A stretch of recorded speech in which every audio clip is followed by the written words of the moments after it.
Visa পাওয়া সহ সব প্রক্রিয়া সম্পন্নের পরও হাজার হাজার কর্মী মালয়েশিয়া যেতে না পারার জন্য দুই দেশের সরকারের ওপর দায় চাপিয়েছেন বাইরার নেতারা। মঙ্গলবার বঙ্গমাতা শেখ ফজিলাতুন্নেসা মুজিব কনভেনশন হলে বাইরার সংবাদ সম্মেলনে এসব কথা বলেন দুই এমপি এবং সংগঠনের নেতারা। মালয়েশিয়ায় কর্মী পাঠানোতে অনিয়মের অভিযোগও নাকচ করেছে রিক্রুটিং এজেন্সি মালিকদের সংগঠন বাইরা।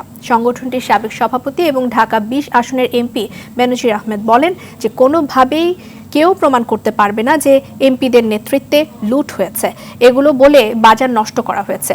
সিন্ডিকেট বলেও কিছু নেই দাবি করেছেন ফেনী ২ আসনের এমপি নিজামুদ্দিন হাজারী। তিনি বলেন, এমপিদের রিক্রুটিং এজেন্সির মালয়েশিয়া কর্মী পাঠানোর কাজ পাওয়া ছিল কাকতালীয়।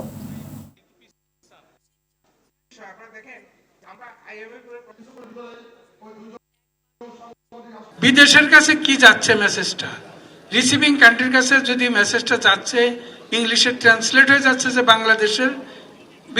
বাংলাদেশে এই পরিস্থিতি, তাহলে যদি একটা দুটো রিসিভিং কান্ট্রি সৌদি আরব বা মালয়েশিয়া যদি বন্ধ করে দেয় এখন, তাহলে বাংলাদেশের কি অবস্থা হবে? তাদের ব্যাপারেও এই সঠিক কোনটা বেঠিক সেটা তদন্তের মাধ্যমে বাইরে আসে।